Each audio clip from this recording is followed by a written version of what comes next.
Welcome to the Terrible Podcast with your hosts from SteelersDepot.com, where you can find all your latest and greatest Steelers news. It's Dave Bryan and Alex Kozora, always lit, talking Steelers. And now, here's Dave and Alex.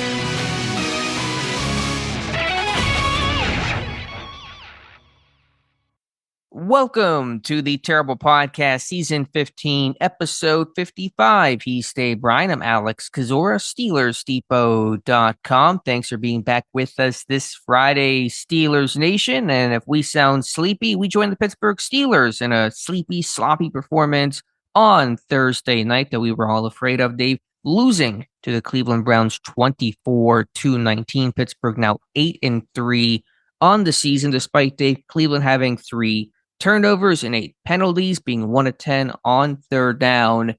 Felt like at the end, both teams were trying to lose this game, but the Browns made the biggest plays and the biggest moments late, and Pittsburgh just really unable to play their style of football. Weather a factor, but Cleveland, a solid win by them. Been a while since we had some doom, despair, gloom, despair, and agony on me. Oh, yeah. Going on very little sleep. Had to stay up extra late, make sure I made it through the TV tape once again. Man, some of these losses the Pittsburgh Steelers roll our way are wild ones, especially from a statistical anomaly type of aspect. If I would have told you, if you had slept through this, and I told you that the Cleveland Browns were 1 of 10 on third down, they lost the turnover battle 3-1. They lost the explosive play battle 6-3, 6-4, I think, something like that. Because the final talks number was the Steelers plus 5 overall. You would have told me no way the Steelers lost that game, but they obviously did. Look, I don't believe in trap games. You know that. I don't know where really you stand on that. I don't think you're a big proponent of them at the NFL level either. But any given Sunday, and if you make enough mistakes in a ball game, and you can bowl almost every game down to 4, 5, 6 plays, if you're not on the right side on the majority of those plays, you can lose a game, and that's what happened to the Steelers on Thursday night in Cleveland. We both picked Pittsburgh to win, but neither of us sounded incredibly confident about it. Both had 3-point victories for the Steelers, and the reasons for our hesitation and concern was really founded and played out in this game. Short week, on the road, AFC North opponent, physical game, coming off the emotions of the Ravens game, and facing a Browns team that's not as bad as they were with Deshaun Watson as they have been with Jameis Winston, who made a lot of those big plays late in crucial situations. So not really sure what do we get exactly in this one, Dave. We'll just do brief housekeeping. There isn't a whole lot to report. Mike Tomlin did not mention injuries post-game. There's only one player that I'm aware of that was injured and did not return. That is linebacker Landon Roberts. I'm not entirely sure the nature of the injury. That was a shoulder or something else. He went helmet to helmet. Probably, I don't know, probably concussion. I don't know. Okay. But that was a heck of a collision he had. It sure was. Van Jefferson with a quad injury briefly left the game, but he did return. He battled that about 2 weeks ago, but that seems to be minor overall. Pittsburgh making no elevations, no roster moves ahead of this game. The inactives were really predictable. You called it 5 or 5, Dave. Alex Highsmith, of course, missed. Jonathan Ward was kind of the one we had maybe a tiny bit of question about, but he was inactive in this game with the other 3 runners being healthy. Everything went kind of as chalk. We had to wait around just to make sure because the team kind of leaving off where we were the other day there. We were kind of wondering what was going to happen with Corey Trice, and the team ruled him out on the Tuesday injury report. And so that, that's where we were on that. So obviously No roster moves were made yesterday pregame, and that ended up with Jonathan Ward being an odd man out. Scotty Miller back on the inactive list again, like he was a couple of weeks ago. And Kyle Allen, obviously the third quarterback, and you had Alex Highsmith scratched with the out with the ankle injury, and then Max Sharping's been on the list the rest of the time. So all the pregame stuff pretty much, while we were waiting, obviously we were just waiting to see what would happen with Trice. But once we had found out he was ruled out, everything went chalk that way. And then Mike Tomlin didn't give a injury update after the game, but it seems like on a long week here that, that there's not going to be too much to deal with here overall. These losses always tough, but when you have to sit in it for the extra couple of days with this mini bye, I think it hurts even more. An opportunity for Pittsburgh to go 9-2, get back-to-back AFC North victories in 4 days would have been a really good place to be. The good news is they'll still be in first place in the North, regardless of what happens by Monday night when the Baltimore Ravens take on the LA Chargers. Dave, just give me a 30,000 big picture offense, defense, special teams view of why Pittsburgh lost this game. I think for me, a lot of sloppiness on offense, a lack of pass rush defensively, and special teams that weren't as strong as they have been in the past, I would say are the central and just top line reasons why Pittsburgh fell to Cleveland. The shortest description with all three phases there would be yes. Elongating that Slightly. out.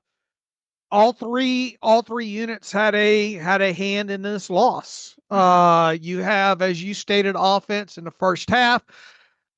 Slow. Mike Tomlin said, slow to warm up to it. How many times have we been saying that? Boy, it sure will be nice when we're able to celebrate a first opening drive touchdown out of this offense, and the team coming out of a first half with more touchdowns and field goals and that kind of thing there. Once again, offense kind of moving the ball at least early, but not getting much really to show for it. And you had the Boz missed field goal early on in that. You had a failed what was it?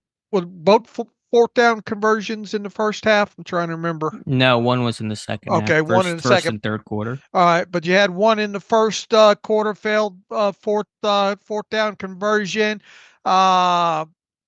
I thought in the first half, the offense, once again, moved the ball okay. I mean, Russell Wilson at one point was like 10 for 10, 11 of 11 before his first incompletion. He had a couple of at least big shots down the field there. I thought the running game, feels like the running game goes, you can write down totals of -1 in every game. Feels like you can go -1, +1, +7, or +11. It feels like it's one of those four numbers in the run game. But they did hit on a couple of run plays in the first half there. Once again, I thought Russ was okay. Obviously, the sacks was the big storyline there. What I think they had 4 in the first half there. Myles Garrett obviously having 3, forcing a fumble in that. They're moving the football. They're just not scoring the football, and that's something obviously we've talked a bit about there. Defensively, overall in this game, some good, bad, ugly, obviously. I thought Nick Herbig really played well. I thought that was an easy call on my part, and really, your part, him going against Ida Fetty over there on that side. It was a matchup that really favored him in this. But I think another thing that we talked about was, can this team get pressure with 4 guys up front in this game to be able to drop the rest of them, kind of, worry about the coverage aspect of it. I thought really, other than Nick Herbig, they were not doing a good job in 4-man rush type situations. It felt like when they were getting pressure, they were sending, like Patrick Queen up the middle, Landon Roberts, I think even on the first play of the game coming free there. They were just having to use more numbers than four for the most part to get real serious pressure on him. I think really you boil this down to late in the second half there. Yeah, I mean, look, they were great on third down. Browns were 1 of 10 overall. What the Browns did on fourth down, though, was really kind of essentially a hidden stat that tells more of the story, because they were 4 of 4 in the situation. They were obviously 3 of 4 in the red zone. That's a big factor in this as well. On top of it there. So I thought in the second half, the Steelers had opportunities on that side of the football on third and fourth down situations to put the game away. They weren't able to do it. Offensively, I mean, say what you will, because it certainly felt like in the fourth quarter that this game was over earlier than it was. But the Browns said, "Hold my beer." Allowed the Steelers to go down to get a touchdown, and there was still, I think, what was there, like 7-8 minutes left in the game, and you're thinking, okay, there's still time if they can get a stop there. Jameis Winston gave him a gift in this. They get the turnover, go down and score, take the lead on the pass from Russell Wilson to Calvin Austin. And at that point, I got to be honest, I thought at that point, man, they're going to get the hell out of Cleveland and steal this win here. You get the ball back with it at the 4-minute mark there, and you're thinking, get a couple of first downs and you're going to get out of there. Well, they get to a third and fourth situation and decide to put Justin Fields in the game and throw a one-on-one ball down the left side of the field to try to win it on like a 30-yard pass, and they don't connect. And then you turn around and you think, okay, you don't get that. I'm elongating here, but I know you're tired. You probably say talk away, Dave. But, yeah, I'm taking a quick cat nap here, so I appreciate that. And then you're thinking, okay, get a good punt away, and maybe you can still survive this. And you had the first and only punt of the game for Corliss Waitman was a dud, and set up the Browns in good field position. And right after that punt, you started to think, man, they let this one slip away. So that's your special teams aspect was the Corliss Waitman to go along with the missed field goal earlier in the game. You had, I think coverage could have been a little bit better on special teams, but those were at least the two big things there. So you talk about complete wins. You talk about the Browns, having a stat book anomaly type win. That's how you get it when you make the mistakes and that you did in all three phases here. How's that? From going from yes to all that. A little longer than yes. We'll also be talking about coaching in this one as well. There were a lot of miscues, I thought, from Mike Tomlin, and also just a general game plan from Arthur Smith. Dave, let's just start specifically, because I like to kind of focus on one side of the ball at a time. To focus us is the offense. And you're right, the run game had some success early. I'm disappointed by the overall production. It felt like it could have been better. It should have been better. I'm not quite sure why it wasn't. I know the Browns are aggressive, one-gapping team. They're going to make some plays in the backfield. Pittsburgh just unable to really make some of those big plays in the run game. Sans one nice zone read keeper by Justin Fields for 30 yards that he regrets not scoring on. So I don't know exactly where to begin. I think from a protection standpoint, there were a lot of issues in this game, and Myles Garrett clearly won this day in this sort of pseudo battle with TJ Watt. Russell Wilson sacked 4 times, as you said, all in the first half. He's been sacked 16 times this year, Dave. 12 have come in the first half. And so there's an issue in these first half protection situations when it comes to Russell Wilson, where Pittsburgh seems to kind of figure things out in the second half. They are generally more of a second half team than they are a first half team.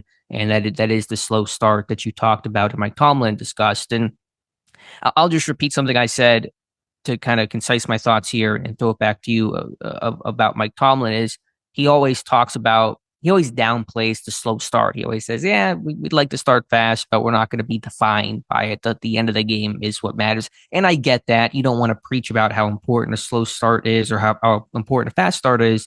and then have a slow start and everyone starts to panic. I get kind of the stay in the fight, don't blink mentality from Tomlin, but he certainly is not someone that espouses the need to start fast, and then it's reflected in how his team performs. You get what you preach, and when you don't really put that emphasis on, and when you publicly repeatedly say we're not really concerned about how we start the game, don't be shocked when you start games slowly, and that continues to be the issue for Pittsburgh, and that was when the weather was good before it turned into a snow globe. So that is kind of where the top line thing is for me, and then situational football, third and short, fourth and short, red zone, third down still overall, less so an issue in this game, but just throughout the season.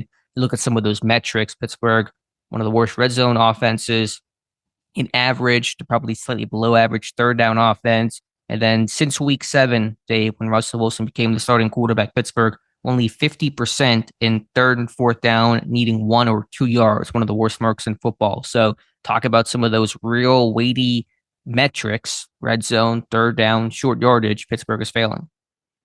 Well, a lot to chew on right there. I'll start first and foremost. I mean, it seems like most of these press conferences are we got to warm up to it. We're not warming up to it quickly enough, you know. We got to start seeing, yeah, they're moving to football, you know, at times early in games here. That's the thing, is they're getting yardage. They're just not scoring the football down after moving the football down the field there. They've got to start warming up to this thing quicker in games, and it is kind of what we're defining them as at this point of the season right now.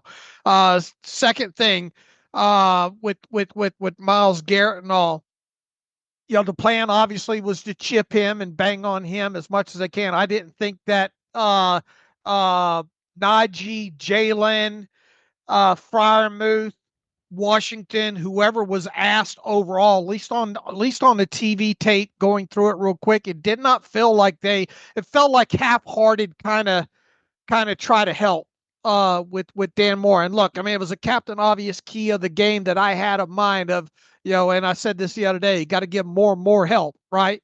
And you know, Garrett was easily bypassing, you know, getting through those chips, and then obviously beating Dan Moore, and you know, got his 3 sacks in the game, and 1 forced fumble. So I think the help overall that they were trying to provide Dan Moore over there was not adequate at all. I mean, you got to get into those ribs there, and I realize a lot of those you're chipping and trying to get out into the pattern and all as quick as you can, but you got to take care of your first responsibility in that. And it didn't feel like on the TV tape that they were giving adequate help. And look, Myles Garrett's a hell of a player, you know. I mean, the length and the athleticism and the plan that he had. I mean, he deserved all the accolades. He went a little bit over the top after the game, gave almost the Ricky Henderson type speech. I am the greatest. And for one game, I mean, he was very impactful within that. So that's first. Second, man, what a miserable game for Connor Hayward. You know, split zones, just, you know, almost anything that Connor Hayward was asked to do from a blocking standpoint on a TV tape looked absolutely miserable. I thought. What did he end up grading out at on PF? I bet it's miserable. Yeah, he was the lowest ranked player, lowest graded player, and it wasn't even close. He 29.8. And look, folks, I get it. A lot of you don't like PFF grades. I like looking at them to use as a starting point and then see how some certain aspects match up to the tape. We don't use it as the end all do all, but I had a feeling that he was going to grade out pretty poorly, and he did. In fact, they gave him a better run block grade than I would have. They got him at 55.6 in that. Now, obviously, he had if you look at his overall grade, he had 2 penalties in the game. That's another thing in the first half. You shoot yourself in the own foot. Had a couple of false starts, illegal formation. Cam Hayward, I think, had a false start on a field goal attempt. We can discuss the whole DeMonte Casey, blocking out of bound thing. I think I think when you do go back and look at that and the way he was kind of dragged out of bounds, I think that's forgivable in that aspect. But just looking at the offensive part there, the penalties there, the overall blocking, especially in key moments. Isaac Sayamalo got pushed over, swam over on one of those short yardage situations. You broke down both those this morning on the post. Think you did a very good job on that. The Justin Fields keeper on one of those was just not going to go anywhere the way they had attempted to block it up and all like that.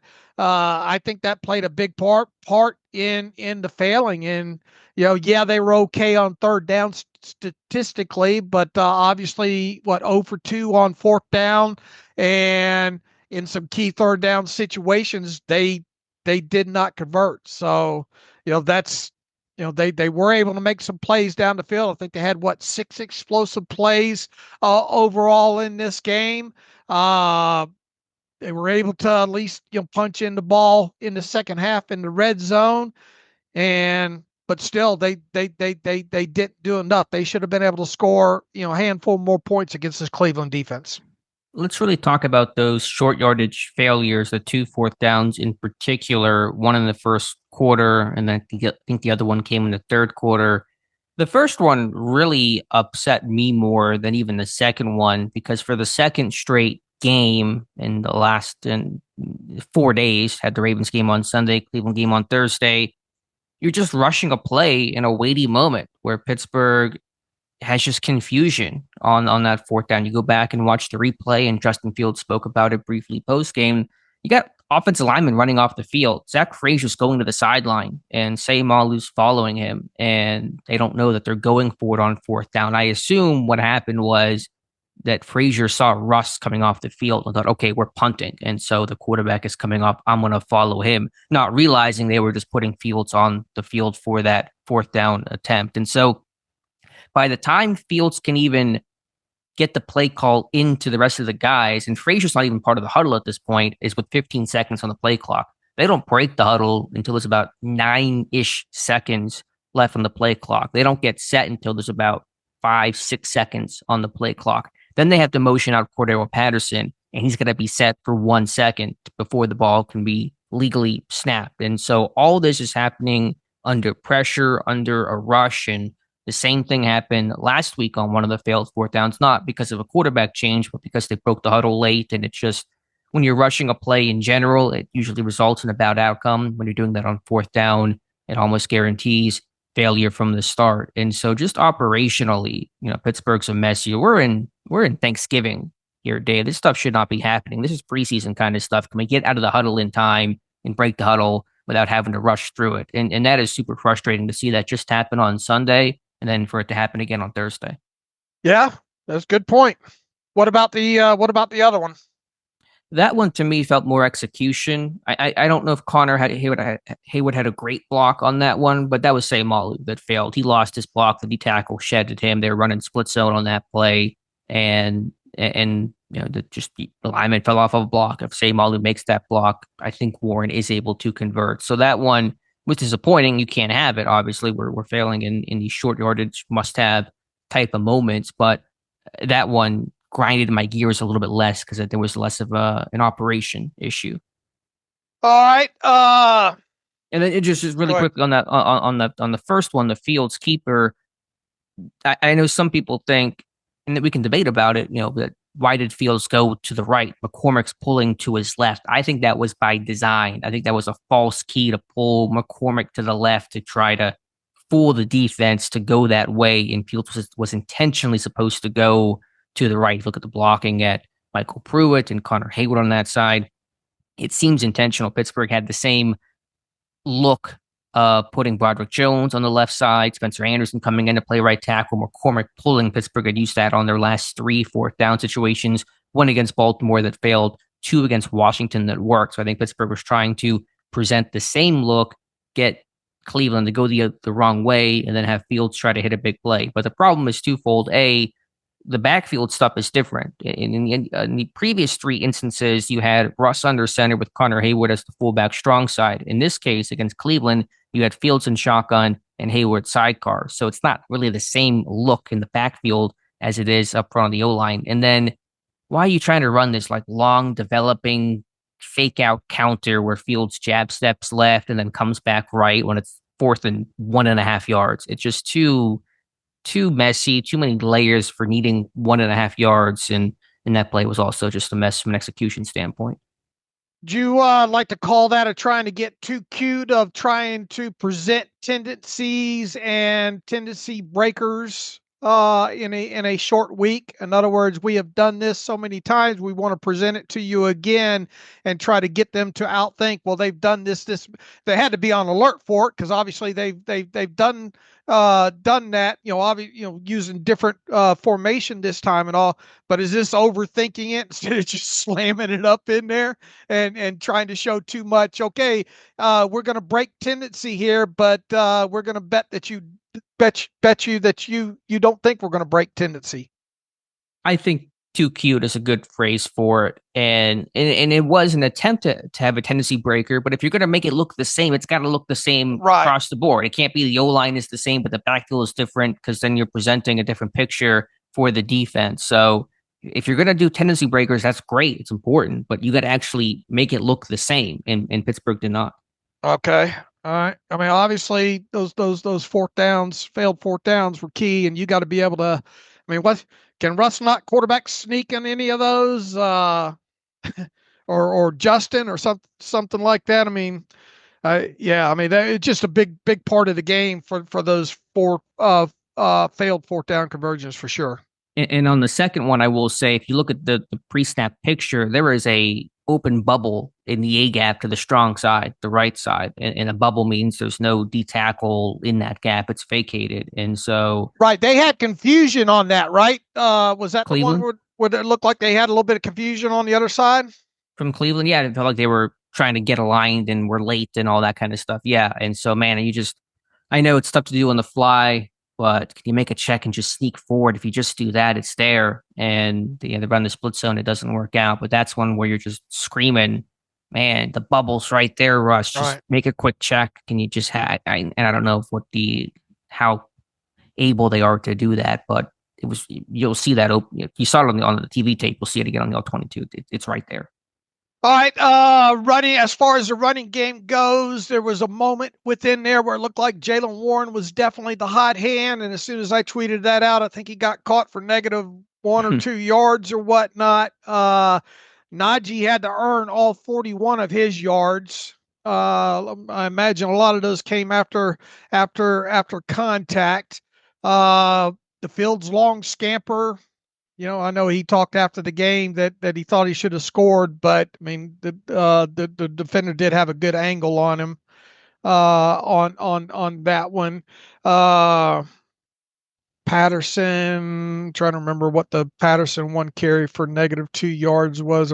That's not coming to mind right away. But I mean the running game, especially in the first half, had its moments. I thought Russ, what'd you think about Russ's play overall in the passing game?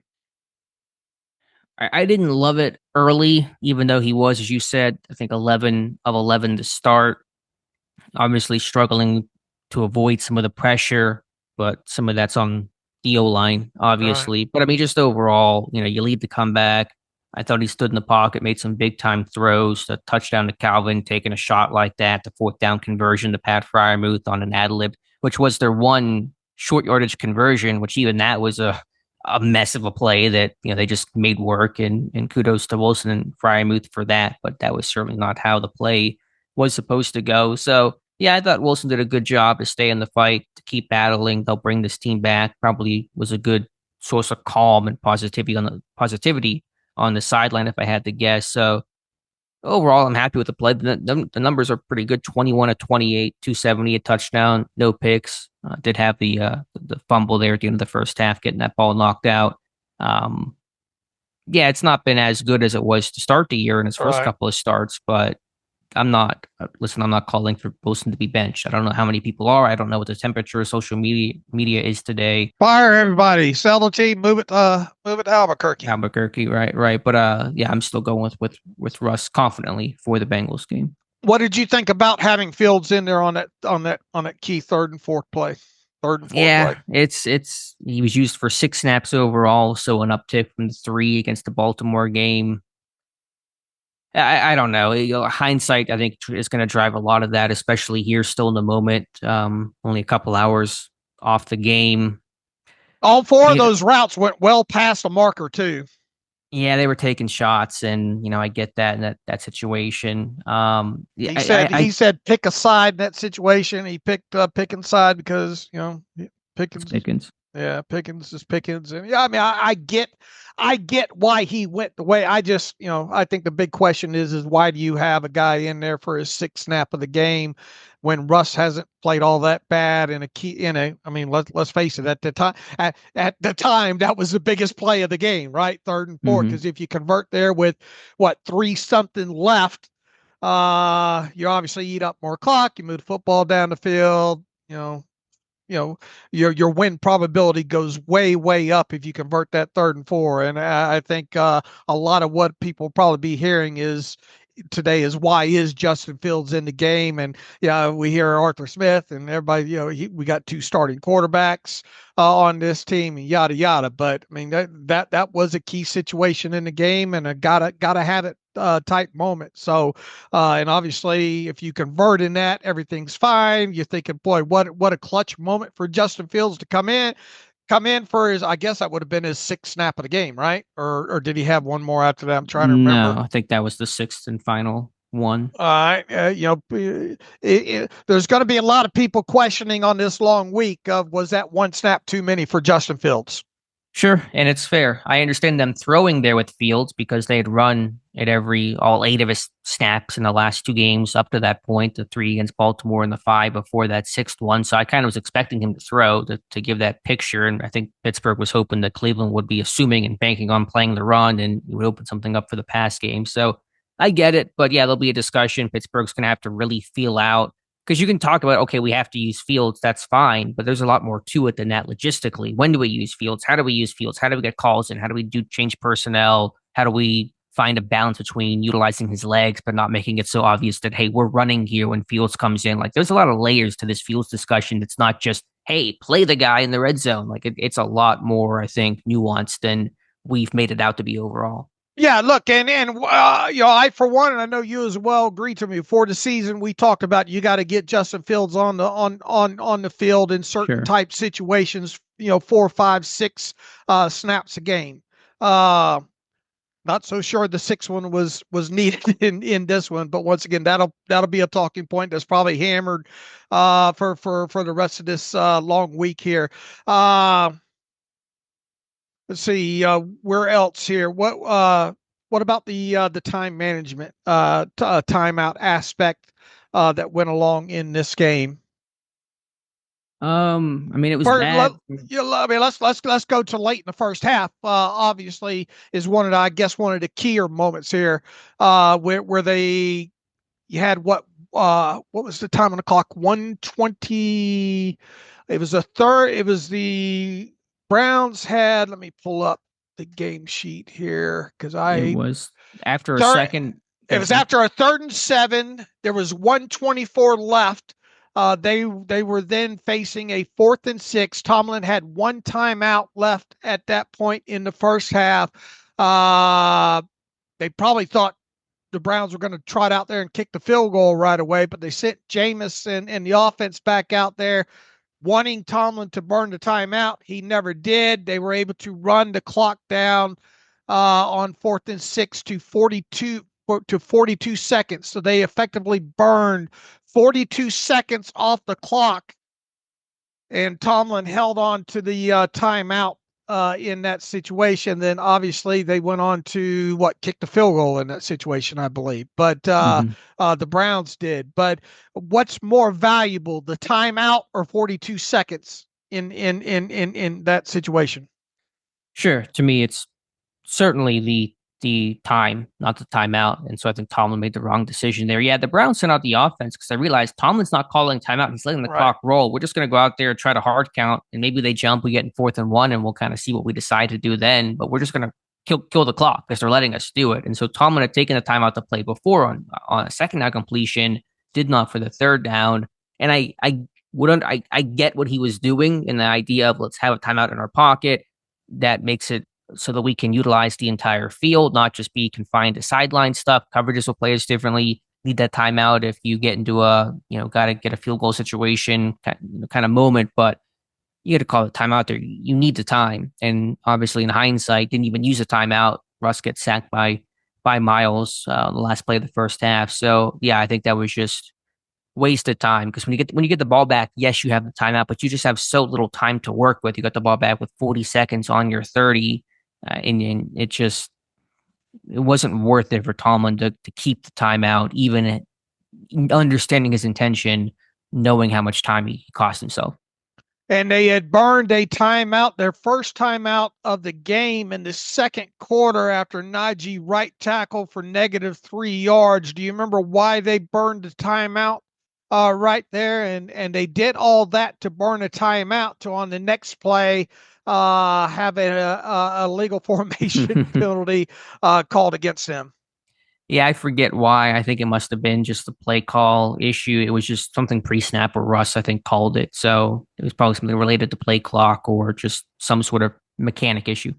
And then, as you stated, they called their second timeout after the pass to Moore on that 2nd and 13 with 1:27 left. So you're going to use a second timeout there, but after stopping them on third down, you're not going to burn your third and final timeout to effectively save 42 seconds. Yeah, really inconsistent from Tomlin there. And I think that one certainly proved costly. What about second half time management? Well, the big situation we'll be talking about is on that penalty late in the game where the Browns are called for illegal touching. There was a lot going on in that moment, Dave. Was it intentional grounding? I had some slight concern about, is this going to be roughing the passer on Patrick Queen? Obviously, that was not the call. Initially, the head ref, Brad Allen, was repeatedly saying that Pittsburgh was declining the penalty. See, the situation is essentially, okay, there's a third down play, pass was incomplete, there's a flag, it's illegal touching. You can either decline it and make it 4th and 2 from where would that had been at, Dave? Let me pull up exactly what yard line that would have been.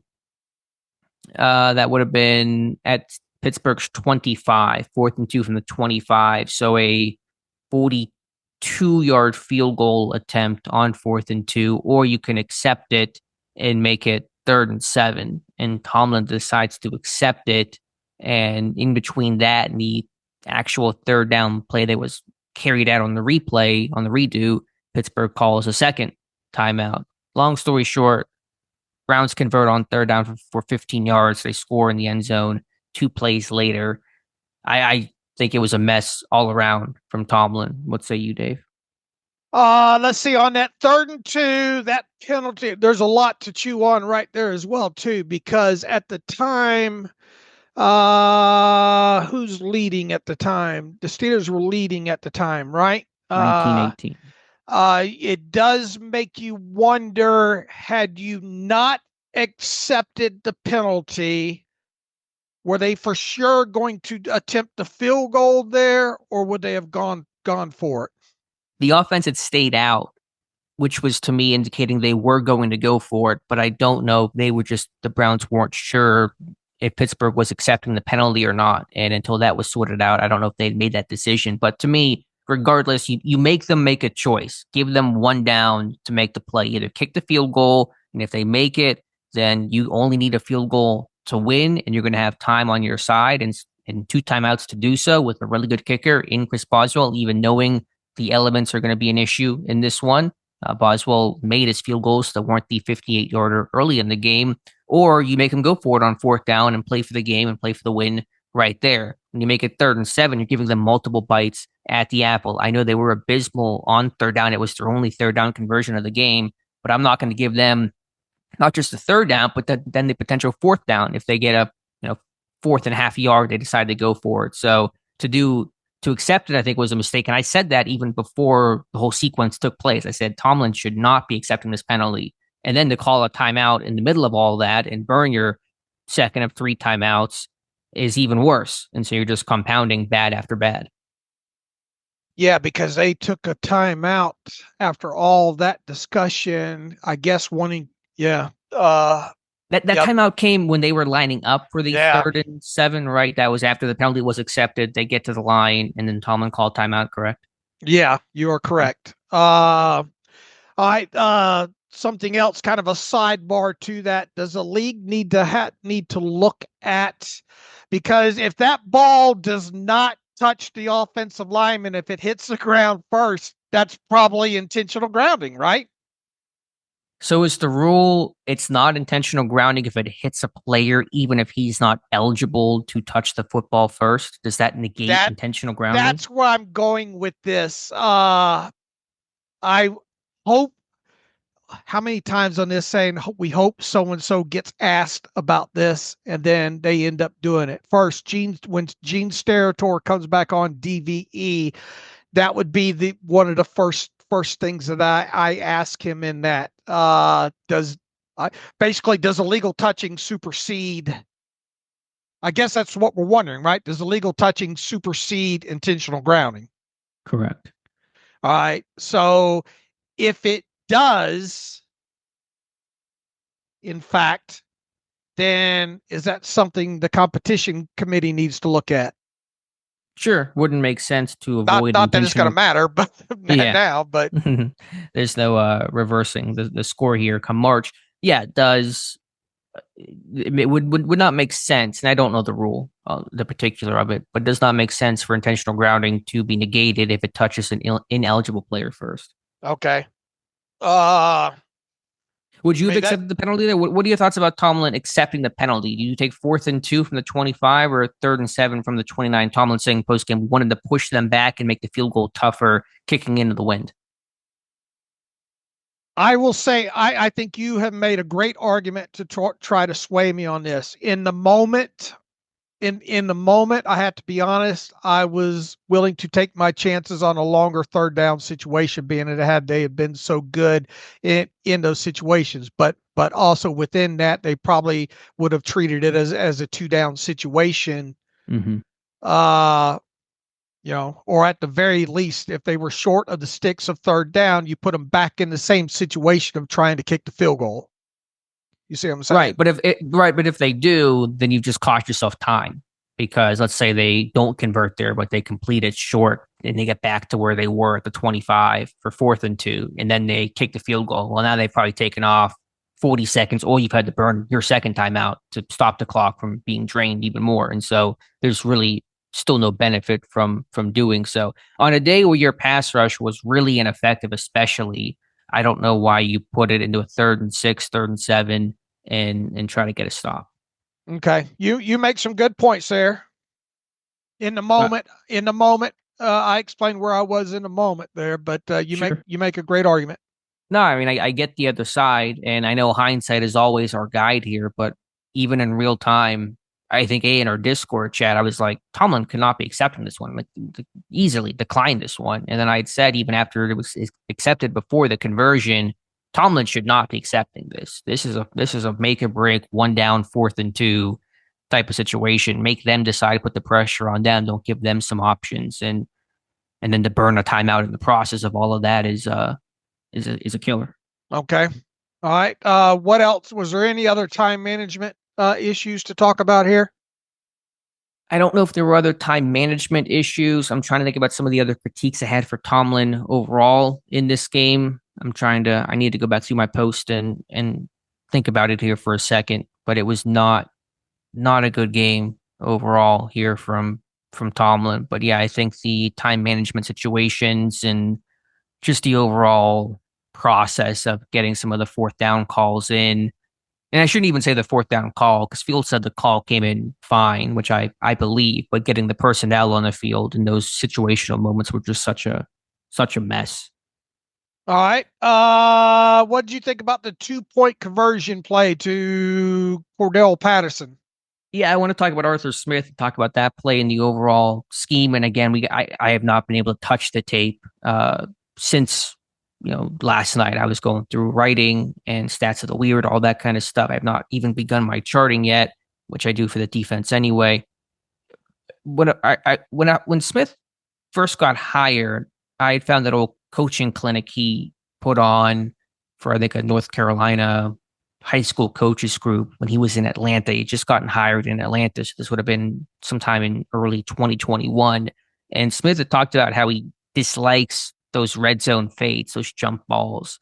And so I don't know how you dial up jump ball to Cordero Patterson of all people in a big weighty moment like that. I know that play could probably go in some of the directions on the other side, depending on the look, but it feels like the play was, as long as you're getting one-on-one backside, throw it up to Patterson. Russell Wilson talked about that. Patterson made a great catch in practice. That seemed to be the intent of the play. If you're going to put it up to somebody, put it up to George Pickens, obviously, not Cordero Patterson. I'm sorry, don't do that. So I think Smith called a rough game. We can talk about other issues in this game, but yeah, in a huge moment, that is your best 2-point play call, a jump ball to Cordero Patterson. That's your best call, really? Yeah, there's a lot of contention about that. Now, obviously, they still let him go down, and would it have changed some of the thinking? Maybe if you get the 2-point conversion in that with what the Browns do the other way. I'm sorry, can you repeat that? In other words, if you get that, you go up by what?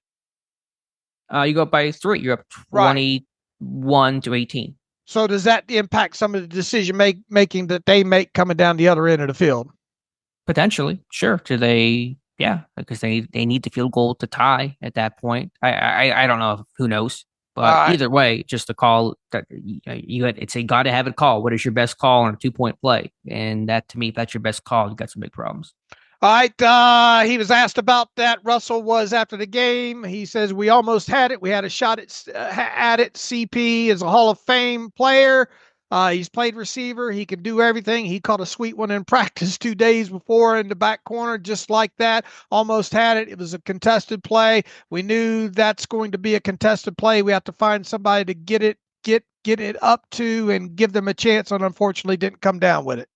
Yeah, he's a Hall of Famer as a kick returner, Russell, right. Not as a receiver, not a jump ball guy. So yeah, I'm sure he made a great play in practice. That's great. It's difference in a game when it's snowing outside like it was. So I'm sorry, that is not your best 2-point play. You gotta find something better than that. Right. What did you think about some of the other play calling in this game? Generally pretty bad.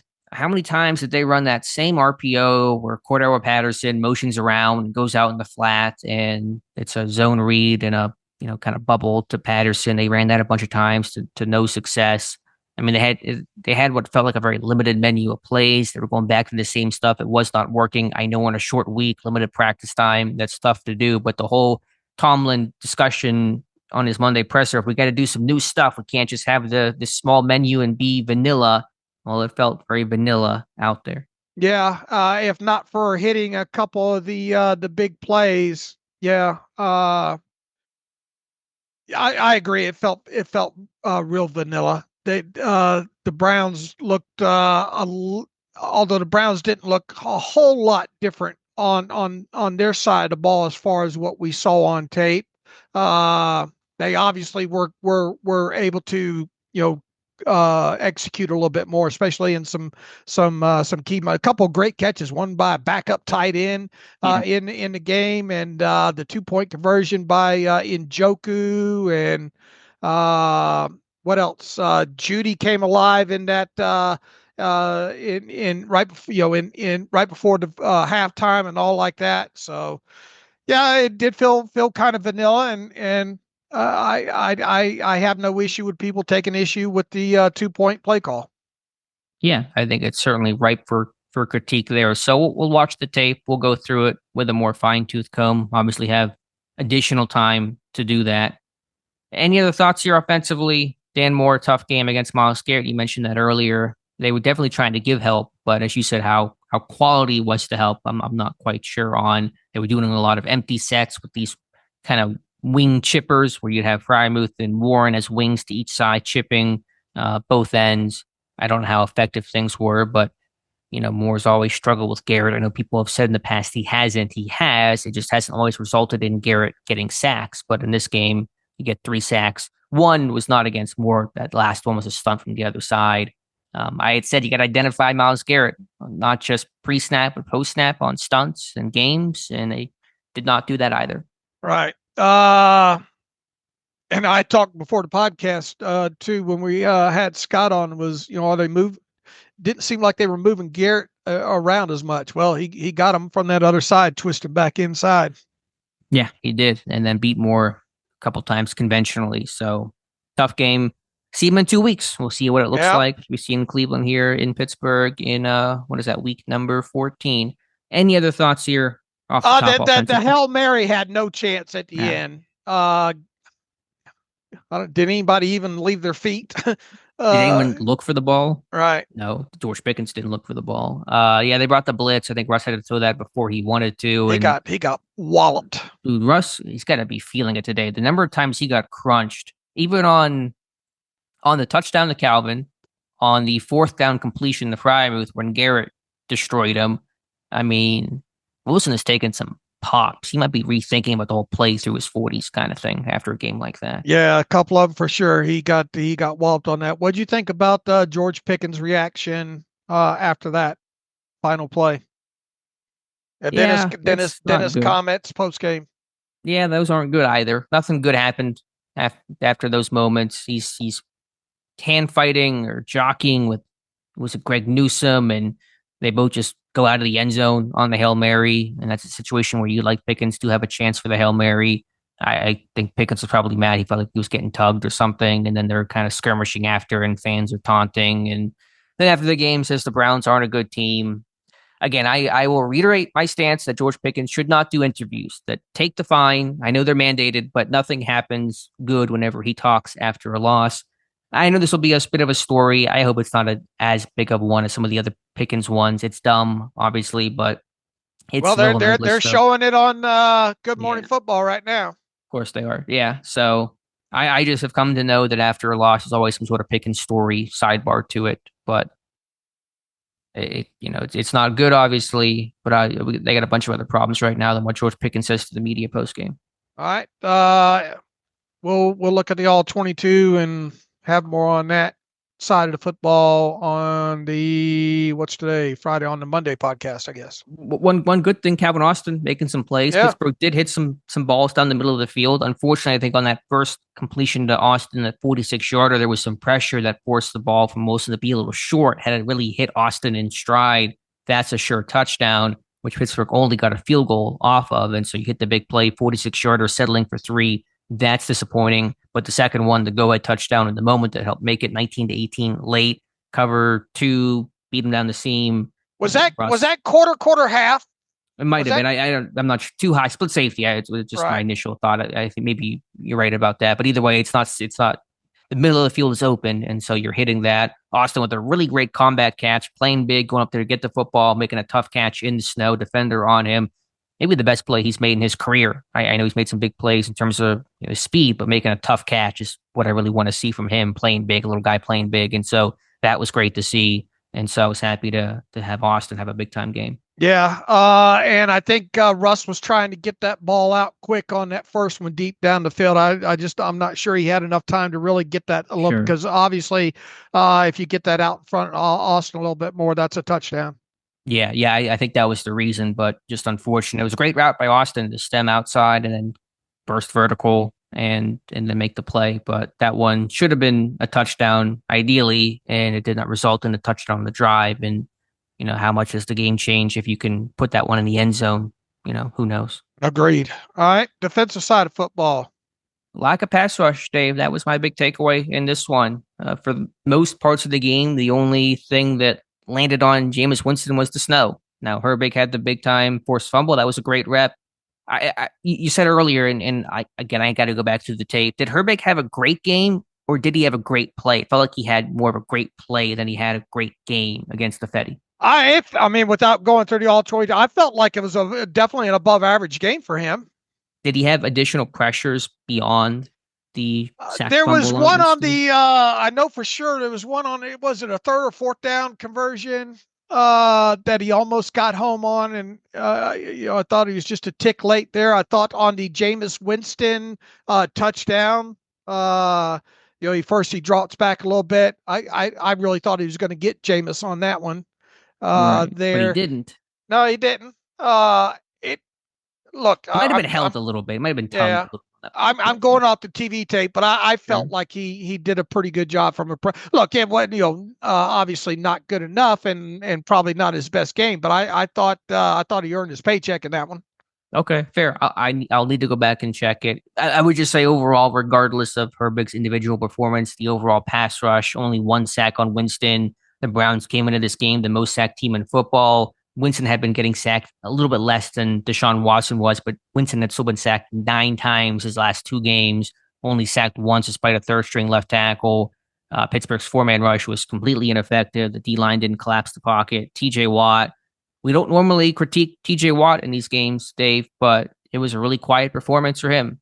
To me, I don't know if he had a pressure in this game. Obviously, did not have a sack, 4 tackles, really only 1 impact play to get a tackle for loss. And then on that 4th down play that you referenced where Winston ran it in for the touchdown, Watt's on an island. He's 1-on-1 against Jack Conklin, a good right tackle, but he's not Trent Williams, and Watt gets pushed upfield, and Winston escapes through that lane. And, Watt did not make the plays, and Myles Garrett made the plays last night. Was that the one that Conklin basically just tossed him down? I don't know if he tossed him down, but he rode him upfield. Whatever the case was at the top of the arc, I don't know, but Watt was nowhere within 5 yards of Jameis Winston on the most critical play of the game. Well, look, both, you talk about, Myles Garrett and all the attention he gets, and they did a very, I thought Conklin played a good game overall against Watt, even in the one-on-one type situations. So, advantage Myles Garrett without a doubt in this game. I thought, Watt obviously had a couple of nice plays in this game, but they weren't anywhere as impactful as the plays that Garrett were making on the other side there. And I know it's tough whenever you're doubled and chipped as much as Watt is to have some of your games be decided by a couple of one-on-one reps, and you got to win those 3-4 one-on-one reps you might get, and that's a tough path to lead. That you have such a kind of small margin for error, but he's TJ Watt, and he's still TJ Watt. I'm not trying to knock him overall, but this is not his game, and Myles Garrett clearly outshined him, and Watt was super quiet, and that is disappointing. Well, I said before the game, I thought, the key was get pressure with 4-man there, and I was convinced that they were probably going to be able to do that, especially with Fady on one side, and I think Conklin's a good tackle, but hasn't he even been banged up a little bit? And those two have gone up against each other, that they know each other pretty well by now, and yeah, Watt obviously didn't have as impactful from a pass rush situation game as you would have hoped that he would have had. But I thought the rest of them, I thought they would have just done a better job against Jameis Winston and the rest of that offensive line. Now, look, they got two. We talked about the interior of that Browns offensive line, pretty good interior overall. But when you're not getting the pressure and you're having to kind of manufacture pressure by the only stuff that you're really getting is when you're sending Queen, sending Landon Roberts, and even those aren't really getting home in the manner that's causing sacks, because they didn't even sack. Did they sack him in this game? Once. I think for minimal. Well, it was the strip sack fumble by Herbert. I'm sorry. Oh, that's right. Obviously. That's right. Yeah, it doesn't feel like a sack because it ends up being a fumble and a little different play. But I mean, yeah, big play there for sure. And that was Herbert beating Fetty clean. I think off of play action. Fetty never even touched him. Just beat him to the edge and dip by him. Really. Yeah, super. And then to go find the ball too. Herbert is so good at not just making the sack, but like a TJ Watt taking the football away too in a moment where you needed a big splash play there. So that was good. But to me, that was like the only time they really got pressure on Winston the entire game. His pocket was clean consistently throughout the night. As far as the run defense goes, I mean, if you would have told me that you hold Nick Chubb to 59 yards and Ford to 19, and as a team, I guess 85 total rushing yards, I would have been happy with that. I just think a lot of those runs, though, need to be circled, because successful ones in key moments in like 4th and 1 and second and short type situations there. So while they didn't gain a lot of yardage on certain particular runs, they were successful runs because they got the line, the line to gain in those situations. I thought kind of the biggest, weightiest moments though, especially 1/3 down and the fourth downs, is really where this defense didn't do their job. I mean, you get that many fourth downs and you can't stop one of them in the game. That tells a big part of the story that the 1 and 10 on third down does not. Coverage wide. And look, I know people are probably getting on Beanie Bishop for that penalty and all like that. What's that kid supposed to do in that situation? I still wasn't even entirely clear on what the penalty was. This was apparently him trying to rip the football out after the catch by Judy, and the ball bounced away or something. Is that what happened? They called it, the actual penalty was delay a game. Yeah, because he's thinking the play is still alive. He thinks, okay, you're going to carry it like that. I didn't see anybody touch him down, so I'm going to try to knock the football out of your hand. Okay. And to be fair to him, I don't know. It didn't look like he was touched down. We'll have to see it from another angle, whether a leg. Who was over there? Minka, I think. I can't remember who was near Judy when he went down. Porter. I think Porter was over there, and I think I'm trying to remember if Minka was coming across or not. In both of the camera angles, it's hard to tell whether or not he was touched down. So, and I think that's what Beanie was doing. I don't think this was Beanie trying to showboat or get in anybody's face or anything like that. I think he just thought that maybe the play was still alive, didn't hear the whistle or whatever, and was trying to knock the football out of Judy's hands. And got the delay of game there. So, but anyway, it moved the ball obviously closer. Deep down in the red zone, that situation. They scored a couple of plays later. I mean, at that point, I was fine with the Browns scoring to get because I wanted the ball back. I mean, I know in a field goal, there was no guarantee. Hopkins just struggled, the weather, but I did not want them to kick a short field goal. So I was like happy that Cleveland scored and put the ball in the end zone 2 plays later, because I was like, okay, let's have as much time as possible for Russ to try to do something. Obviously, it didn't work out, but at that point, after they converted, I was like, let them score and then try to get the ball back and make something happen. Should they have let him score on the first and 9 play with 1:43 left? Chubb was still trying to fight at that situation and got down to the 2-yard line. Should they have let him score there to give themselves more time? I would have. I was hoping for it. I know they were trying to rip the football out. That's one reason why the pile fell forward, because they weren't really going for the wrap and tackle as they were trying to take the football away, which I get. They've done that before on the goal line and just did it against Baltimore. But again, in that situation, I was just like, let Cleveland score, let them put it in the end zone, and give Pittsburgh as much time as possible left to try to go on a drive. Because they ran that play at 1:43 on the 1st and 9, got down to the 2, and they did not run the next play until 1 minute. So 43, another 42 and 43 seconds at the end of both halves there. Yeah, and Pittsburgh couldn't call a timeout because they only had one timeout left, and they needed to have a timeout in their back pocket at that point. Right. Because you're figuring that at worst they're going to kick the field goal that deep down there, so you're going to need a timeout after that. They should just let them score. On the 1st and 9. The argument would be, okay, the weather's bad. What if there was a bad snap? Right. Lost multiple field goals this year. Hopkins has missed multiple kicks this year. So I get that standpoint of it, but still, I'll take my chances on not banking on them missing a field goal with 3 seconds left, as opposed to getting the ball back with a minute plus and trying to go down the field for a touchdown with a timeout in your pocket. What was the most concerning aspect about the defense in this game, other than not getting a good enough pressure with the 4-man rush, or was that in a nutshell why this game went the way it did on the defensive side of football?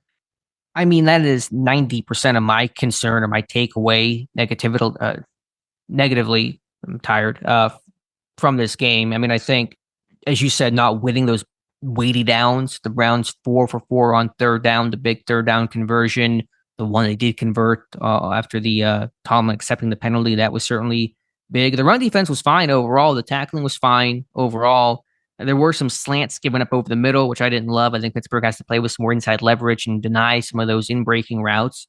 But, overall, to me, the main story is the lack of the pass rush. All right. Pittsburgh has, 25 sacks this season. They're on pace to finish with just 38, which will be their lowest since, I think, 2016. And so for as much as we've talked about the vaunted pass rush, and I know pressure is a component of it and those types of things, they're not blitzing as much as they have been in the past, but they are the bottom third team in sacks, and they're on pace to have one of the worst seasons in that category in almost a decade. All right. That's disappointing for sure, considering how we talked about this front going into the season. Yeah, for sure. And Watt's only at 7.5 sacks. And so how many will he finish with this year? He better get busy, especially with some of these. I mean, you still got several AFC North games to go to, and obviously got Kansas City and the Eagles. And if he's going to he's going to approach 20, he better get busy. I mean, he's had how many sacks last couple of weeks? He had one against Baltimore, but that ran him out of bounds. Yeah. Yeah, that was not. It was a sack, but it wasn't an actual sack. It was Lamar going out of bounds, essentially. So yeah, it's been a lot of quiet games from TJ Watt. And I know he's facing all the attention, but he's always faced that. Do you think they should be moving him around? They did not move him around once. I don't believe in. I thought I saw him once on the right side. Okay, maybe once, but minimally, if he did it all in this game. Right, but if you move him around anyway, if they're able to identify it, he's going to get the same kind of attention. Yeah, but you make him. I mean, I've advocated for it less than others, but I'm just putting it out there.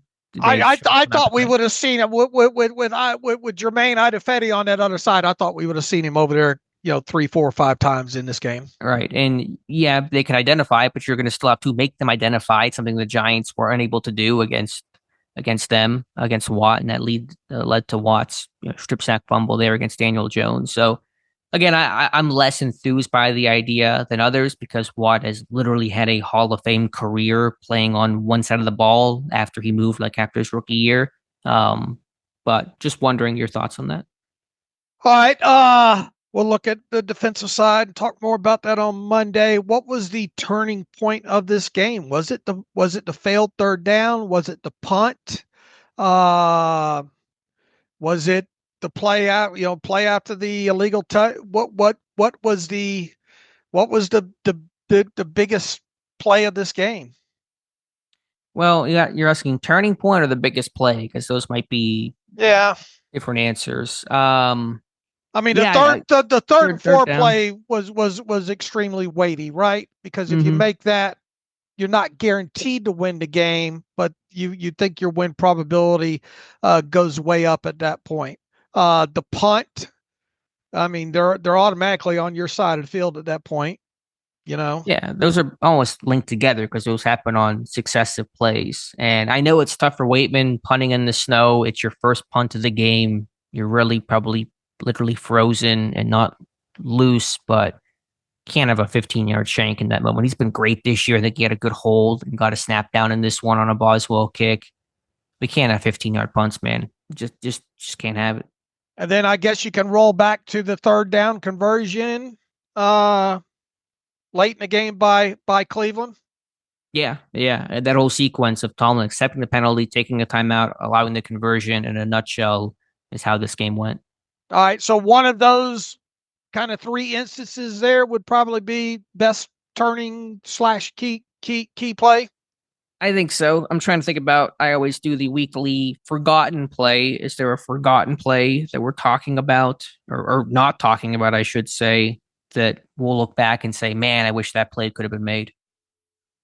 I know on the Cleveland side there was a bunch of them because they had some drop. Some drop pad. They tried everything they could to try to make this thing easier on the Steelers here.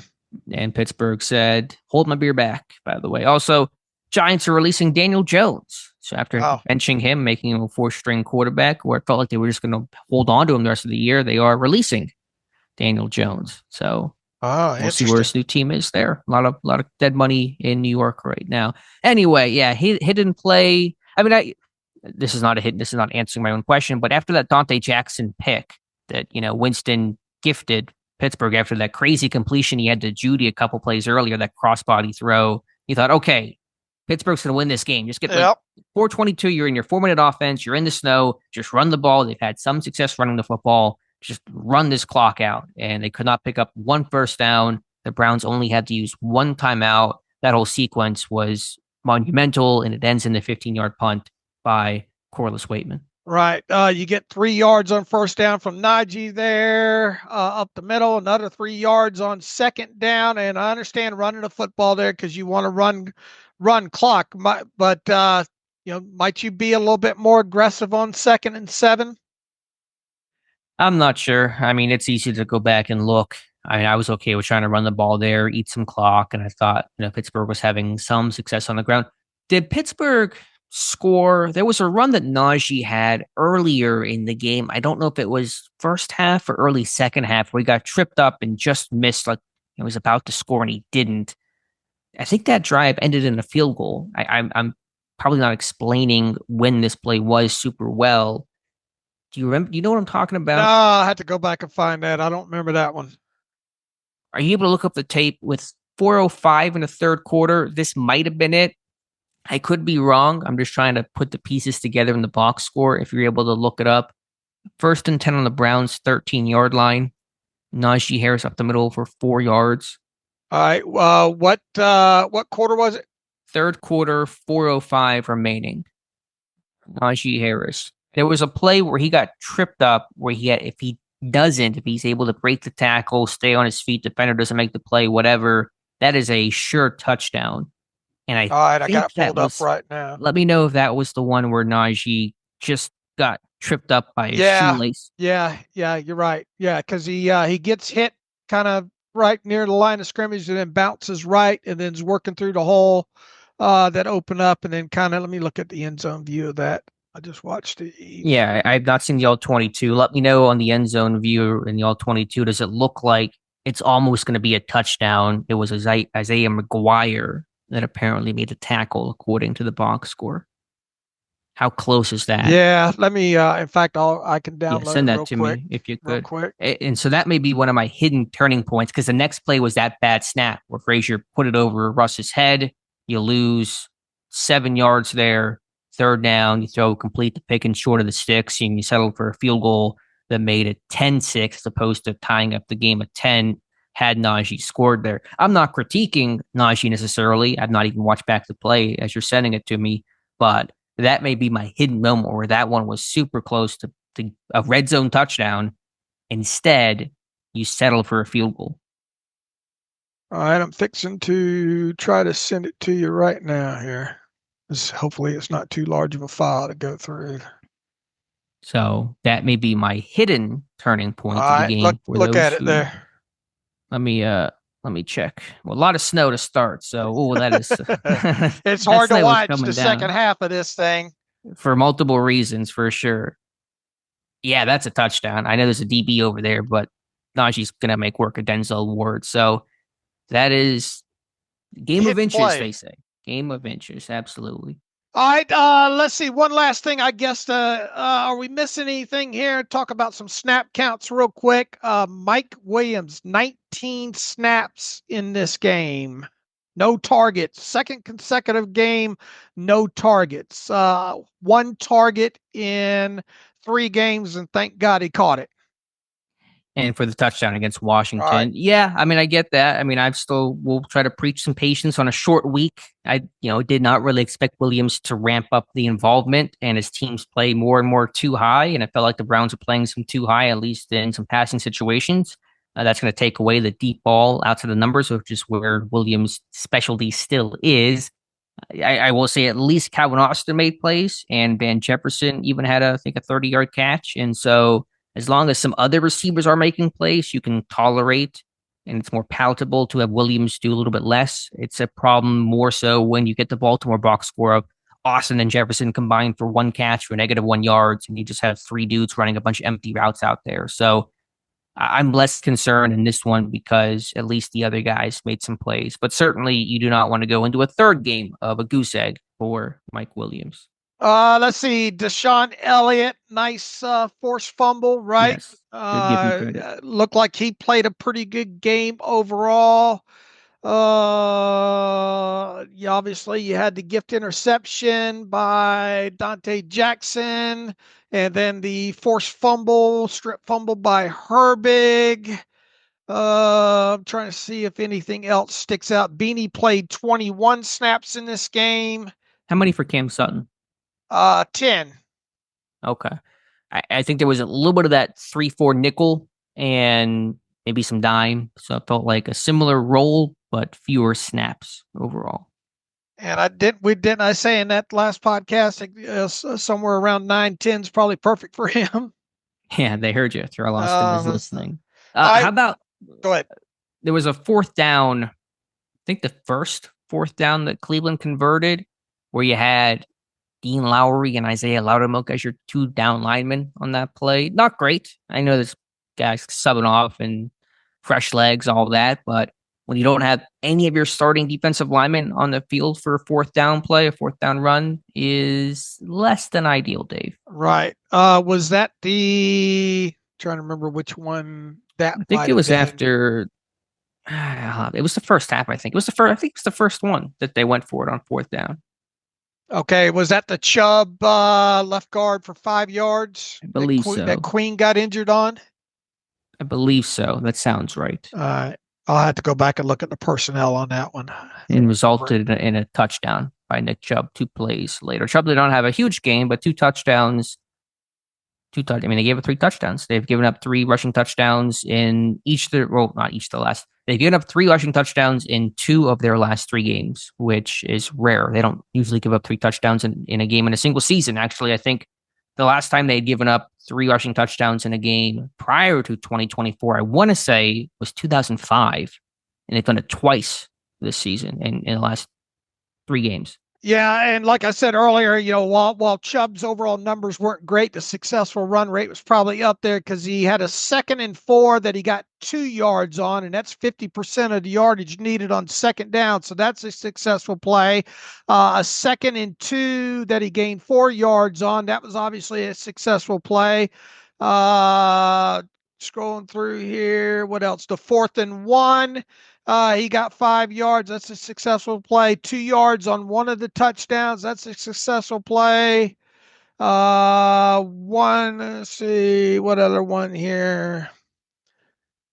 The other short touchdown, obviously, right? Was a successful play. Trying to scroll. The 4th and 1, he got 4 yards. Successful play. A 1st and 5, goal to go. Got 3 yards on early in the 4th quarter. Successful play. He wasn't piling it up, but several of his runs that were shorter runs were successful plays. Yeah. So Chubb made the plays when they counted. Again, those weighty moments he was able to win in, and Pittsburgh did not win those weighty moments on offense or defense. Okay, what did we miss? I'm sure we missed a lot, but can I give you a couple of stats of the weird? I know people are less impressed by these posts after losses than they are wins. Let's see. Matt Canada was honored. They mentioned this to make this joke earlier. Matt Canada during his tenure averaged 18.6 points per game, and Pittsburgh scored 19 points to honor him on the 1-year anniversary of his firing last night. Chris Boswell remains on pace to break David Akers' record for most field goals in a season. He's now on pace to have 47. The record is 44. Pittsburgh, first time they've lost a game in which a team went 1 of 10 or worse on third down since 2006, when the Raiders beat them 20-13. One of those terrible multiple losses to the Raiders during that time. Was that the one that they took the first 1 yard? 2006. I think that was that Bruce Gradkowski? I want to say Pryor was later than that. I did not look up the actual outcome of that game. I'm too scarred by all those losses to the Raiders. Browns are the 3rd team since, I believe, 1992 to go 1 of 10 or worse on third down, but be perfect on fourth down, minimum at least 3 attempts. Only happened 3 times since, I believe, 1992. It's happened twice this season, though. The Eagles did it in Week 7, a 28-3 win over the Giants. Myles Garrett, the first Browns player to have 3 sacks against Pittsburgh in a game since Courtney Brown in 2000. And finally, Pittsburgh coming into this game, all time, they were 137-14 in games in which they forced 3 turnovers and only gave it away 1 time or less. And so this was their 15th loss in that outcome. So it's rare for Pittsburgh to take the ball away 3 times, generally keep the ball and play clean themselves and lose, but lose they did on Thursday night. Bill Barnwell had one. It's got a couple of qualifiers here, but quite interesting. Fun with junk stat combinations, he writes. Browns lost a turnover battle by 2, failed to convert even 2 third downs all game, didn't score a return touchdown, and okay. and were outgained. Teams with that combination, once again, that's a lot of qualifiers there. Were combined 0-67 over the last 30 years before winning that game. Now, obviously, you could go through probably every game and probably pick out weird qualifiers like that and get an O for whatever. But that look, it goes back to the talk stat. What I said at the top of the show there, man. It's hard to lose when you're +5 in the talks. Yeah, I get his point. The top line numbers the Browns posted are not conducive to wins, and yet they found a way to win the game, which really sums things up well. And really, the 4 for 4 on 4th down, really, if you're going to talk about third downs, you got to talk about 4th downs, and them converting those were huge turning points in the game. Definitely. All right, Dave, that's what I have here off the top of my head. Anything else? All right, no, I guess we ought to get to some reader emails here, right? Well, let's make our week 12 picks before we do that. I guess we're both 1-0 because we right. We had the Browns plus the points. Yeah, right. So both had 3-point victories for Pittsburgh. The line was 3.5, and so we're 1-0 on the weekend. Pittsburgh, unfortunately, cannot say the same for themselves. All right, let's roll through these. How about the Lions at the Colts? The Lions 7.5-point road favorites. Give me the Lions. Yeah, I'll take the Lions as well too. Late of 7.5. Chiefs on the road against the Panthers. I know you'll be tuning this on a free Sunday. Chiefs minus 10.5. Did the Panthers cover? Again, the Chiefs are not great at being able to cover the spread. But I say they will this time. Give me the Chiefs. I will run with you. I'll lay to 10.5. Buccaneers on the road against the Giants, who just released Daniel Jones. The Buccaneers laying 6. Tommy Cutlets. How do I feel about Tommy Cutlets? Give me Tampa Bay. That's how I feel about Tommy Cutlets. I'll take the Giants plus the 6. They won't win, I don't think, but I'll take the points. Titans on the road against the Texans. Texans laying 8, coming off a nice win against the Cowboys. Texans win, Titans cover. I'll take the Texans to cover the 8. Cowboys on the road against the Commanders. Commanders laying 10.5. Commanders need this one. They've lost 2 in a row.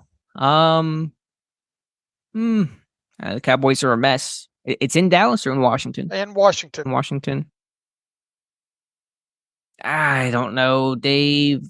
I don't know. My gut says give me Dallas to cover. I'll take Washington late at 10.5. I got to make up some ground on you. Patriots on the road against the Dolphins. Dolphins laying 7.5 at home against the Patriots. Give me New England. I'll take the Dolphins. Taking a lot of favorites here. Vikings on the road against the Bears. Vikings laying 3.5. I'll take Minnesota. I'll take Minnesota late at 3.5. Broncos playing some good ball on the road against the Raiders laying 6. Denver. I'll take Denver late at 6 as well too. 49ers on the road against the Packers. The Packers favored in this one by 3 at home. I'll take the Niners. I'll take the Packers. I'll lay the 3.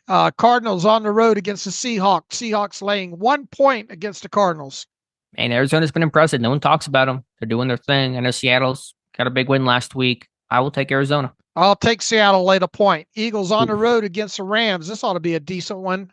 Eagles road favorites by 2.5 points. One of us is going to have a really good week. One of us is not going to have a good week. And with the way we're picking this thing, Rams have been more impressive. I will take the Eagles. I'll take the Rams in an upset. They'll win this one outright. How about the Harbaugh Bowl? Ravens on the road against the Chargers. Ravens laying 2.5 points. Yeah, what a test for the Chargers defense. I'll take the Ravens on Monday night. Yeah, I'll take Ravens. Hopefully a reverse jinx here. The Steelers could lose a loss here. Steelers get Cincinnati after the bye. You look at Cincinnati's schedule. You obviously 2 games against the Steelers in there. If they this is their Super Bowl, this is their opportunity to get back in it after the bye here. All right, we're running along. Let's get to a couple of emails here. Craig Sampson writes in, ugly, ugly, ugly. Great analysis and fantastic coverage. That was an ugly, ugly game. It seemed like the cornerbacks were in slow motion half the game. How do we always allow these mediocre quarterbacks to give us problems? The play calling was atrocious. Why do we always run on 1st and 10 every single time? And of course, 7 out of 10 times, Najee just run into a wall. He says it's so predictable to teams. I'm just going to say it again, despite Arthur Smith and Russ. As I said before, this game plan is unreliable and unsustainable. I view defensive turnovers as a luxury to have meaning. The goal of the defense is to stop a score, and if they get a turnover, then it's icing on the cake. We cannot rely on defense doing this every game, especially if we don't capitalize. He says, I would rather Russ throw 25 to 10 passes and 2 to 3 deep balls with the possibility of an interception than have Najee run into the wall on 1st and 10. He says he's bummed out, but thanks. Look, Guy, we get to venting there. I will say this. They're moving the ball. They're just not putting the ball in the end zone. Yeah, got to finish drives, got to be better in situational football. Those things will define you when it comes to the postseason. You are defined not by, can you move the ball? Yes, you can move the ball. That's why you're in the playoffs, typically. If you couldn't move the football, you probably weren't making the dance in the first place. And so can you win in situational football? And Pittsburgh needs to do a lot of work there. I do want to say, and I know by this point people have probably tuned out from the podcast, or just heard a lot of negativity here. This season is not over. Like it's a bad loss. Obviously, you're 8. You love to go 9-2. You're 8-3. It sucks to lose to 2-8 Cleveland Browns. This stuff seems to happen every single season, but they can bounce back. This is not sky is falling. Got 2 big games ahead of you. Got on the road at Cincinnati and then hosting Cleveland the week after. So those are going to be some, I think, really critical games to win. But this is not the world is ending. It's a bad loss. It happens. Baltimore lost to them earlier this year. They bounce back. Pittsburgh is certainly capable of bouncing back. Work to do, but this is not cancel the season. Look, they, barring total collapse, are going to be in the playoffs, right? They're like 98% chance to make the playoffs, or whatever that is. So they'd have to really, really collapse to not make the playoffs. So now you got to figure out this offense moving forward to what you can do. Not just to win one game, because you might be able to win one game with a bunch of field goals, but you're not going to be able to go through all this thing doing that. And I think that was one of the things that kind of Dan Orlovsky was trying to get home yesterday, or get home earlier in the week and all like that. They've got to figure out how to finish these drives. They've got to start putting up more points. So when they play teams potentially in the playoffs like Baltimore again, or the Chargers, or the Chiefs, or the Bills, or something like that, that they're not trying to win, a 17-15 rock fight. So no, the season's not over, but do they have work to do on the offensive side of the ball? Have they had work to do on the offensive side of the ball year? Yes. They cannot rely, like the listener says, on short fields, on defense getting takeaways. But when that does happen, you got to punch those in for 7 points and not 3 on those short fields too. So sure. Yeah, I mean, the season's not over. But they do have work to do on the offensive side of the ball. Jeremy Coakley writes in, longtime listener to the pod, frequent rereader of the site, love everything you guys do. Watching the Steelers last night against the Browns was frustrating, especially our inability to execute in short yardage situations on 3rd and 4th downs. The weather conditions weren't ideal, but both teams had to deal with that. At times, it felt like the Browns just wanted it more. Offensively, we moved the ball fairly well on 1st and 2nd downs, but short yardage plays were a disaster. It felt like we were slamming into a wall with no adjustments, lack of creativity, blah, blah, blah. Russell Wilson's reluctance to throw over the middle was another concern. Look, I mean, kind of over the middle to, you had a couple. I mean, the deep one to both of the ones to Austin technically throws middle of the field, right? Yeah, both were. I mean, That was not the issue last night. No, I mean that, and those are going to be like I said. I mean, you still the week before you had a couple to Washington. I mean, yeah, they're not going to do it 5, 6, 7 times a game past 7 yards, but at least you're getting those, right? Yeah, you get one for 46 and one for a 23-yard touchdown on a day where you had conditions as bad as they were. That is not lack of middle of the field was not the reason why this offense was unsuccessful or why they lost this game. He says, I don't mind Justin Fields coming in for short yardage situation, but it needs to be better executed. Twice he rushed the snap and got stuffed. Why not call a timeout if necessary to ensure it's set up properly? That's one of the things Alex talked about this morning. And the 4th and short deep shot to Pickens. Why? With a question mark, exclamation, question mark, exclamation. Those conditions securing the first down should have been the priority, not gambling on a low percentage play, even if Pickens is one-on-one. Look, if it's 3rd and 7, there's once again, we said this earlier in the show. This is a long email, Jeremy. I'm sorry, I'm going to have to cut you off there, but it was a makeable situation. It's 3rd and 4, right? So that's and Justin said it was a pick your side situation, and why is he in there on that situation? Seemed like you could have had better process in a lot of different areas, play calling, personnel, all that on a 3rd and 4 situation to win the ball game, essentially. Yeah, I really want to go back and watch that play. There just aren't a lot of great calls to help scheme guys open, especially more of the underneath type stuff. I think they tried to run mesh on an early 3rd down where Russ got sacked, didn't work. I need to go back and watch that. Probably a sit route behind. Yeah, the 3rd and 4th, I don't know. I really need to watch it, but I just felt like again in those weighty moments, Pittsburgh does not have the great calls to like, okay, we need a first down. We need a 2-point conversion. What is our go-to play? Pittsburgh seems to be lacking those types of plays.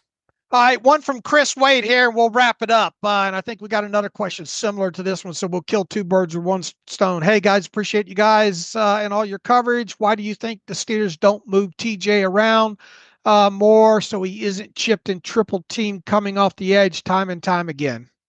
While you answer the first part of that question, I want to see if PFF has him, how many times they have him lined up on the other side.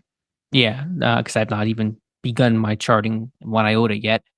Yeah, I mean it's a fair question. I mean, I would just say 2 things. He's more comfortable rushing. TJ is on his normal side. Obviously, he's left outside linebacker side. And then I would just say that again, he has built. Even if you take out his like rookie season where he played right outside linebacker when Bud was on the left side, if you take out all that time, he has built a Hall of Fame career playing on one side. And Pittsburgh generally says, let's keep things as is. And if teams want to chip and throw attention that way, then that's going to create one-on-one opportunities for other guys like Nick Herbig, like Alex Highsmith. When healthy, the Giants game is a great representation of that. So I think that's what Pittsburgh's decided to do. And obviously, even if Watt was shifted the other way, he would still likely receive a lot of chips and attention that side. Teams will not just forget about him because he's on the left tackle, especially in the Browns game when it was their 3rd string, first career start left tackle in Fetty. So could they do more? Sure. Can they stunt more? Can they do some A-gap stuff? Potentially. But that's the answer I can best give. Looks like they have him just the 1 snap at defensive right tackle lined up position. Right tackle. I wonder if that was a Bronco package with 3 backers on the field that they've been using a little bit lately. Was that the play that Queen was injured on? Oh, I bet you they're doing the 4th down play because the D-line, they only had 2 D linemen out there, and so they had to really pinch. And I think Watt was pinching in too. I think you're right. I think that was the 4th down play. So that was not a pass rush situation. That was a short yardage where they're just trying to pack the A and B gaps. Okay, because I know I had to fly through it last night. You know how hard that is. But I thought I saw him on the right side one time, and I think that might have been the play. Now I think you're right. Now that I see them list him as D right tackle. Yeah. Can I give one piece of good news from this game here, Dave? All right. Barring flexing, of course, and who knows what will happen there. No more night games, which thank the heavens for that. The latest games are 4:25, 4:30. Yeah, but what are they? Let's see. What are we? Let me look at that real quick here. Is there a possibility? Obviously, the Chiefs game is earlier in the day on Christmas, right? Yeah, that's not going to get flexed. Could the Eagles game I don't know if they would.